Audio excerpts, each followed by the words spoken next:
Alam nyo ba ang tawas? Ito ang ginagawa para malaman kung ikaw ba ay nakulam o baka nadisturbo mo ang mga ibang nilalang. Una, iba to sa nilalagay sa kilikili para pumuti ang kilikili. Ibang tawas yon. Ang tawas na ito ay isang ritual kung saan nagpapapatak ng kandila sa tubig. Tapos magkakaroon siya ng mga forms at shape. At yun ay diagnosis. Doon malalaman kung ano ang sitwasyon, sakit o karamdaman ng tao. Halimbawa, pwede malaman kung ikaw ay kinulam.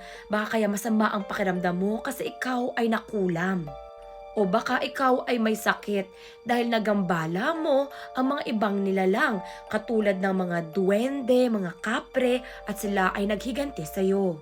Ilang beses na ako nagpatawas. So dati kasi, grabe, meron akong sipon na ayaw matigil. Like, 1 year